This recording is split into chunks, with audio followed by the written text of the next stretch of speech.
There's an old American system, it's called free enterprise. We have a tendency to forget when the do-gooders start to rise.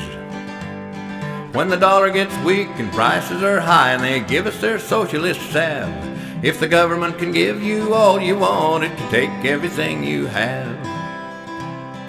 This is Gary Isaacs under the Ike Pickett cowboy hat with new information. A history of commodities trading is very significant to the subject today. I hope you listen to the end.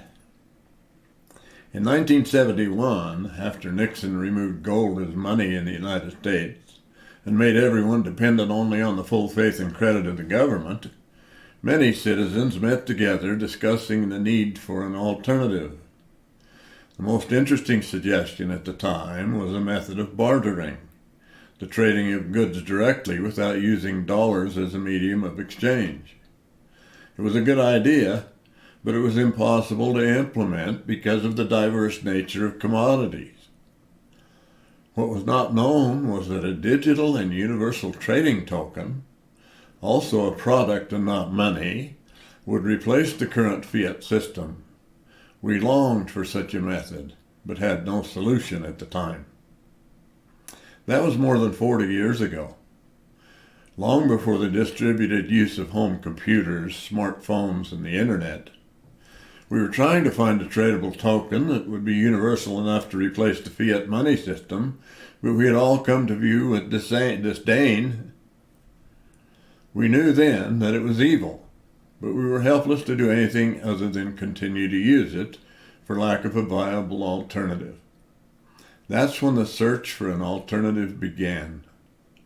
We couldn't see it at the time, but the groundwork for such a barter system had already begun more than a decade before. The introduction of personal computers began in the late 1970s, but they weren't widely distributed until 1984. I bought my first Macintosh computer after its introduction by a mass NFL Super Bowl commercial in 1984. I paid more than $3,000 for it. It had a 9-inch screen, a floppy disk drive, and 128K of memory. I liked it a lot because I was inventing my first air purification machine at the time, and it had a program called Mac Paint that was good for drawing my diagrams. The wide distribution of information on the internet began in 1990 with its introduction in Switzerland by British computer scientist Tim Berners-Lee, known as the World Wide Web. The World Wide Web made it so that personal computers around the world had access to information posted and stored permanently on the internet. They didn't know it at the time, but along with the worldwide sharing of information, they were laying the groundwork for a worldwide digital currency that was not money, but a universal tradable asset called Bitcoin. An asset that could be traded instantly and privately for anything by anybody, anywhere, and at any time. Gold and silver had kept the interest of civilians around the world for thousands of years because they're relatively scarce and shiny. However, they're also heavy. The storing, spending, and distribution of such metals is cumbersome. They certainly couldn't use it in a practical way in the early 70s when we were trying to find an alternative to the dollar. Distribution was the biggest obstacle, and it still is. Wealth in these metals had to be centralized and represented by paper in order for them to be used to pay all debts, public and private, or to buy anything that was valued more than the metal you carry in your pocket. After 1971, it didn't matter anyway. Nobody could or would accept gold or silver in exchange for goods and services. They still won't, and they still don't. The notion that the internet and cyberspace can be destroyed is nothing more than a scare tactic used by the enemies of Bitcoin. Banks and governments are afraid of Bitcoin because they can't control it.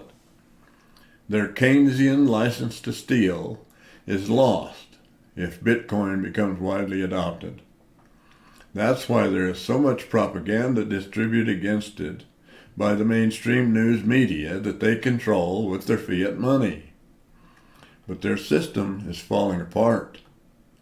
It isn't Bitcoin that's destroying fiat money. It's the nature of the Keynesian Ponzi scheme that is hitting the wall. They had ridden this runaway train to a looming collision with destiny. Their only alternative is to reset the system with a digital system of their own called central bank digital currency. I don't think the citizens will buy it. They haven't bought it in other countries. The citizens of other countries are buying Bitcoin instead. The argument that the government will find a way to shut down Bitcoin or tax it to death is offset by the fact that the citizens of countries around the world are buying Bitcoin. Any government that shuts it down will shoot themselves in the foot in the world economy. If Bitcoin miners are taxed out of business in one country, they will simply move their operations to another country, as was demonstrated when China made Bitcoin mining illegal in 2021, only to have the miners moved to a different country. They did the United States a huge favor when they did that, because the United States mining operations suddenly increased to about a third of world mining activity. If the United States follows suit with China, they will lose the miners to other countries around the world who are friendly to Bitcoin, and it's not apt to happen. But if it does, it won't make much difference to Bitcoin.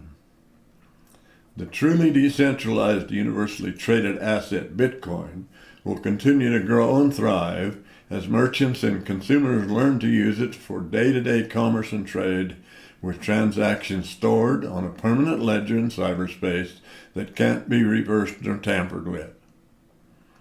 Gold and silver will never be used as money again. The use of money as we know it is being replaced by the barter system that we longed for in 1972.